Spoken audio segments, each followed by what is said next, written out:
Assalamualaikum warahmatullahi wabarakatuh. Halo semuanya, perkenalkan nama saya Sevilla Gustiani Ramdan dengan NIM C2401231026 dari kelompok 2 Praktikum Biologi Perikanan. Di sini saya akan memaparkan materi yang saya dapat dari praktikum minggu kedua Biologi Perikanan dengan judul materi pertumbuhan. Namun sebelum itu kita harus tahu apa sih biologi perikanan itu dan kenapa kita harus belajar biologi perikanan. Biologi perikanan tersendiri merupakan suatu studi tentang ikan yang dapat dijadikan sebagai sumber daya yang dapat dipanen oleh manusia, baik itu digunakan untuk nilai ekologis maupun untuk nilai ekonomis. Nah, untuk biologi perikanan tersendiri dibagi menjadi dua.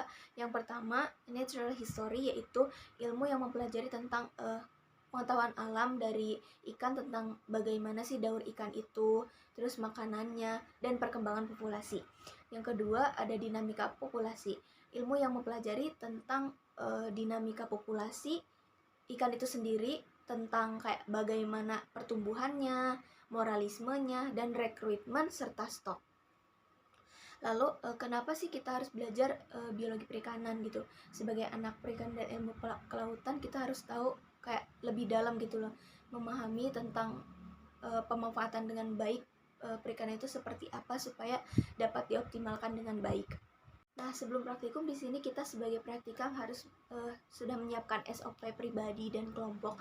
Seperti yang pertama ada jas lab, terus ada sendal lab juga, kertas A5 putih bergaris untuk kuis, terus ada pulpen biru sebagai alat tulis, masker, name tag MSP, hand sanitizer, tempat makan, botol jar, sheet yang sudah di print maupun itu sheet kelompok maupun sheet pribadi, terus penggaris bening 30 cm 2, sarung tangan latex, spidol warna hitam untuk menamai atau melabeli nanti di botol jar, dan buku catatan.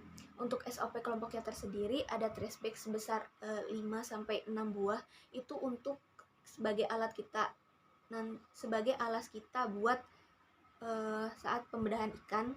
Terus ada kain lap atau kanebo, terus ada handphone 1 kelompok 1 untuk dokumentasi, terus ada styrofoam putih, tisu gulung, benang jahit, dan sheet kelompok.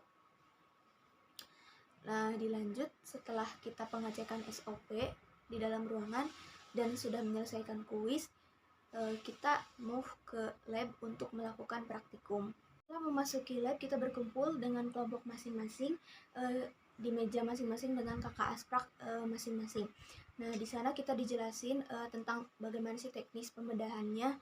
Dimulai dari yang pertama, kita harus memberikan identitas kepada ikan yang nanti akan kita bedah, dan kebetulan di sini ikan yang kelompok saya dapat itu ikan selar kuning, di mana satu orang itu kebagian 3 buah ikan untuk dibedah, dan itu kita harus diberi label menggunakan nomor dan juga identitas ikannya serta NIM dari praktikan menggunakan selotip kertas.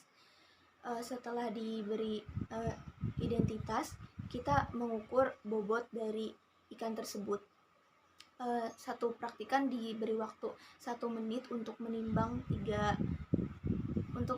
satu persatu ikan yang akan kita bedah. Setelah proses menimbang, kita melakukan dokumentasi terhadap ikan sebelum dilakukan pembedahan. Dokumentasi dilakukan setelah diukur bobot dan juga setelah didokumentasi sebelum dibedah. Kita mendengarkan arahan dari kakak aspraknya terlebih dahulu mengenai bagaimana cara pembedahan yang baik. Setelah dipraktekkan oleh kakak aspraknya, kita langsung mempraktekannya sendiri dengan cara memotong ikan di bagian bawah anus ke belakang sampai nanti arah dibuka si kulit daging ikannya tuh jadi bentuk persegi panjang. Nah, setelah kita membelah ketiga ikan tersebut, pastikan gonadnya terlihat. Kita jajarkan satu-satu dan kita lihat perbedaannya untuk mengidentifikasi apakah ini jantan atau betina. Dan dapat dilihat dari kalau misalkan betina itu warnanya agak kuning kemerah-merahan gitu. Kalau misalkan jantan itu putih agak pucat. Nah, setelah kita mengidentifikasi bahwa itu betina atau jantan, kita melakukan pengukuran seperti panjang total, panjang baku, panjang cagar, tinggi badannya, dan bukaan mulutnya. Kita masukkan gonad ke dalam botol jar. Jadi kayak gonad untuk ikan 1, gonad ikan 2, gonad ikan 3 ke dalam botol jar yang berbeda. Dan dilanjut dengan lambung dan usus ini disatukan per satu ekor ikan. Kita memasukkan ke dalam botol jar, kita diberi pengawet organ tersebut oleh Kakak Asprak. Bisa saya sampaikan, kurang lebihnya dimohon maafkan. Wassalamualaikum warahmatullahi wabarakatuh.